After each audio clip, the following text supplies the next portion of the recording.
بسم اللہ الرحمن الرحیم صلی اللہ علی النبی الأمی وآلہ صلی اللہ علیہ وسلم صلاۃ و سلام علیک یا رسول اللہ۔ حضرات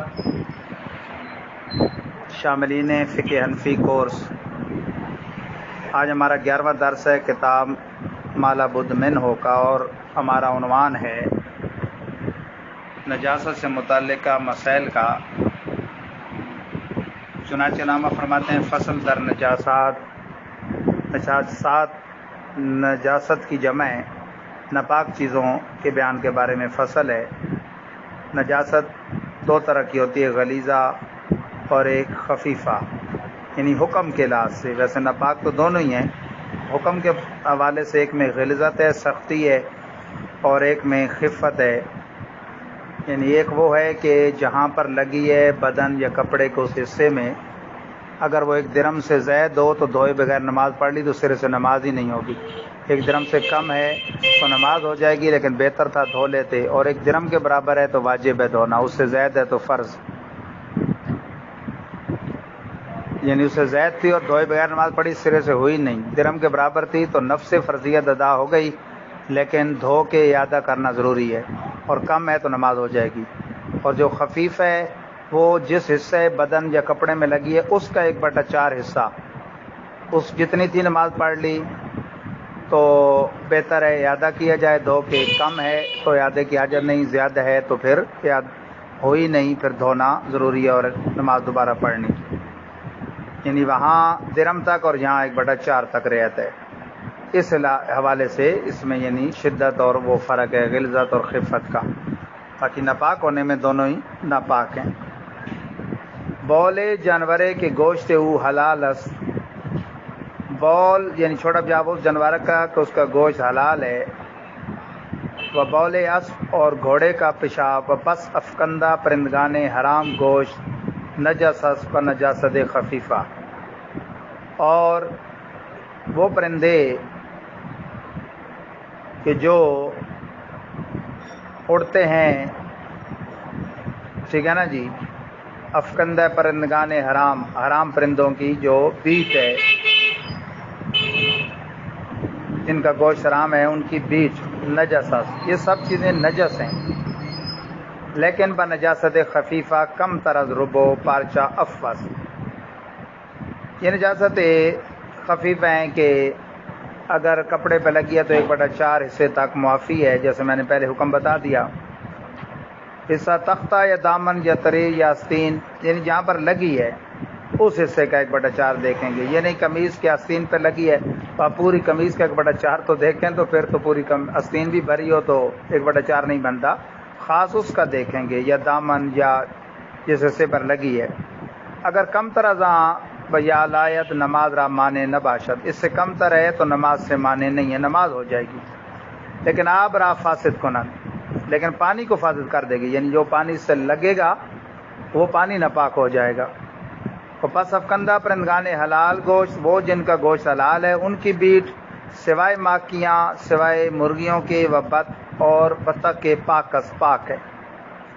مرغی اور بطخ کی بیٹ کے علاوہ حلال پرندوں کی جو اونچے اڑنے والے ہیں وہ پاک اس لیے کہ ان سے بچنا مشکل ہوتا ہے، اور ہیں بھی چونکہ حلال تو اس لیے۔ اور جو حرام گوشت ہے جن کا، وہ اس سے بھی چونکہ اڑتے ہیں اونچے، چیل کوے وغیرہ، تو ان کی بھی نجاست خفیفہ اس لیے رکھی گئی ہے کہ بچنا مشکل ہوتا ہے، غلیظہ نہیں رکھی گئی، لیکن چونکہ ان کا گوشت حرام ہے تو وہ نجس رکھی گئی ہے اگرچہ خفیفہ۔ اور جن کا گوشت حلال ہے اور ان سے بچنا مشکل ہوتا ہے، اڑتے ہیں اوپر سے بیٹ کر دیتے ہیں، تو وہ پاک ہے۔ البتہ مرغی اور بطخ میں چونکہ ایسا نہیں ہے، ان سے بچا جا سکتا ہے، اوڑ کے اوپر سے تو کر نہیں دیتی، تو یہ ان کی نجاست ناپاکی ہے۔ اور بول آدمی اگرچہ صغیر باشد، چھوٹا پیشاب آدمی کا اگرچہ نابالغ بچہ ہی کیوں نہ ہو، وہ بول خر اور گدھے کا چھوٹا پیشاب، و جانوران حرام گوشت، اور وہ جن کا حرام ہے گوشت، ان کا پیشاب، و پس افکندہ آدمیاں، اور آدمیوں کا جو پیشاب ہے، و 4 پائے اور 4 پاؤں والوں کا نجس، یہ نجس ہے بنجاست غلیظہ، نجاست غلیظہ کے طور پہ۔ اور بندوں کی افکندہ، بول تو پیچھے ہو گیا تھا، افکندہ آدمیوں کا براز، اور 4 چاؤ پایوں کا براز، یہ نجاست غلیظ ہے۔ تو ہم چنی خون سال ہر جانور و شراب انگوری و منی، اسی طرح خون جو ہے بہنے والا خون، چاہے وہ حلال جانور کو بھی ذبح کریں تو وقت ذبح جو بہتا ہے خون، اور شراب انگوری اور منی وغیرہ یہ نجاست غلیظہ ہیں۔ مسئلہ در نجاست غلیظہ مقدار درم یعنی مساحت عرض کف در رقیق و مقدار 4.5 ماشا در غلیظہ افس لیکن آب را فاسد ہونا۔ مسئلہ یہ ہے نجاست غلیظہ میں درم کی مقدار، یعنی جس جو مساحت عرض میں پھیلے ہو ہتھیلی کے، ہتھیلی کو آپ یوں رکھیں نا، ہاتھ کی ہتھیلی کو سخت کر کے، بک نہ بنائیں، وہ چلو سیدھی رکھیں، اس پہ پانی ڈالیں تو قدرتی طور پہ جو پانی اس پہ ٹھہر جاتا ہے۔ یہ پرانے اس روپے جتنا ہے جو پہلے 1 روپیہ چلتا تھا سکہ، یہ درم کی مقدار ہے۔ تو در رقیق و مقدار 4.5 ماشا در غلیظہ افس، اس میں 1/4 حصے تھا خفیفہ میں، اور اس میں درم کی مقدار تھا غلیظہ میں، معاف ہے لیکن آب را فاسد ہونا۔ لیکن چاہے نجاست خفیفہ ہو غلیظ ہو، جو پانی اس کو دھوئے گا نا اور گرے گا وہ ناپاک ہے۔ مسئلہ و پس خوردہ آدمی اگرچہ کافر باشد و اس کو جانوران حلال گوشت و ارکاں و ارکے خر و استر پاک است۔ یاد رکھیں جھوٹا آدمی کا اگرچہ وہ کافر ہی کیوں نہ ہو، جب تک زہر منہ سے نجاست نہیں لگی، شرابی نہیں ہے، منہ پہ شراب نہیں لگی تھی، وہ پاک ہے۔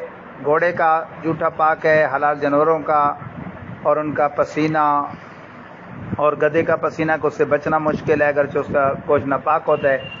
ویسے تو پسینہ اور لعاب گوشت سے ہی پیدا ہوتے ہیں، جن کا گوشت پاک ہے ان کا یہ چیزیں پاک ہیں، جن کا ناپاک ناپاک۔ بندے کا عزت کی وجہ سے جھوٹا اور پسینہ حلال رکھا گیا ہے، اور جو گوشت حرام رکھا گیا وہ بھی عزت کی وجہ سے کہ بندے بندوں کو نہ کھائیں۔ اور گدھے کا اس طریقے سے بچنا مشکل ہے، اور انبیاء کرام جیسی پاکیزہ ہستیوں نے سفر اس پہ کیا ہے، سواری کی ہے، تو یقیناً کپڑوں کو پسینہ تو لگتا ہے، لیکن کہیں بھی یہ حکم نہیں ہے کہ دھویا گیا ہو۔ پس خورد ہے گربا و موش، بلی اور چوہے کا جو جھوٹ ہے، وہ دیگر جانوران خانگی اور گھروں میں رہنے والے دیگر جانور جو ہیں، مثل کرفش و مانند ہاں، یہ جو گھروں میں پھرتے ہیں، یہ چھپکلی وغیرہ ایسے، و پرندگان حرام اور حرام پرندے جن کا حرام ہے گوشت، مکروہ است، ان کا جھوٹا مکروہ ہے۔ پس خورد ہے خوک و سگ و فیل و 4 پائگان حرام گوشت سوائے گربا و ماندان نجس است۔ خنزیر کا جھوٹا، خوک کہتے ہیں خنزیر کو، سگ کتے کا جھوٹا، فیل ہاتھی کا، اور وہ 4 پائے جو حرام ہے جن کا گوشت سب کا سوائے گربا کا، بلی کا استثناء کر کے باقی ساروں کا حرام ہے، نجس ہے۔ بلی سے چونکہ جھوٹے سے بچنا مشکل ہوتا ہے، گھروں میں پھرتی رہتی ہے، تو اس کا حکم غلام اور کنیزوں والا ہے کہ جیسے وہ آتے جاتے رہتے ہیں تو ان کو سلام اور ہر دفعہ اجازت لینا معاف ہے، اسی طرح اس کے اگرچہ درندہ ہے، اس کا گوشت حرام ہے، تو وہ بھی پسینہ اور جھوٹا لعاب یہ اسی سے پیدا ہوتا ہے، حرام ہونا چاہیے لیکن تخفیف ہے۔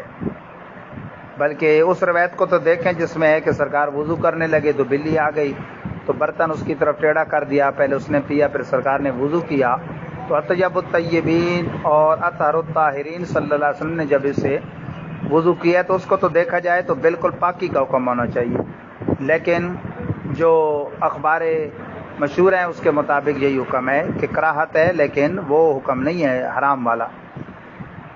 آخری مسئلہ ہے بول اگر مثل سر سوزن مترشح شود افس، سوزن کہتے ہیں سوئی کو، سر جس کو کہتے ہیں، سوئی کے سرے جتنے اگر بول مترشح ہو یعنی چھینٹے پڑیں افس کپڑے پہ یا بدن پہ تو یہ معاف ہیں۔ آپ پیشاب کر رہے ہیں اور اڑ کے پڑے اور وہ نظر نہیں آتے، سوئی کے بالکل نوک برابر تھے، تو یہ معاف ہیں، کیونکہ ان کو اب پہچان نہیں ہوگی کہاں کہاں پڑیں، کیسے دھویا جائے، تو بچنا چاہیے ویسے، لیکن اگر پڑ گئے تو ان کا حکم ناپاکی کا نہیں ہے، یہ معاف ہیں۔ اللہ تعالی ہمیں ان مسائل کو یاد رکھنے اور نجاستوں کے سلسلے میں ہمیں خوب احتیاط کرنے کی توفیق عطا فرمائے، کیونکہ طہارت نصف ایمان ہے، اور مومن کا جس طرح باطن طاہر ہونا چاہیے ظاہر بھی طاہر ہونا چاہیے، اور پھر نماز جو اہم العبادات اور افضل العبادات ہے اس کی یعنی یوں کہہ لیں کہ یہ پہلی شرطی طہارت ہے، اس لیے یہ ضروری ہے یعنی اس پاکی کا لحاظ کرنا۔ اللہ تعالی ہمیں یہ لحاظ کرنے کی توفیق عطا فرمائے۔ اور ہمیں ظاہر باطن کا پاکیزہ کر دے، تین دنیا کی بلائیاں نصیب فرمائے۔ وآخر دعوایا ان الحمد للہ رب العالمین، وما توفیقی الا باللہ العلی العظیم۔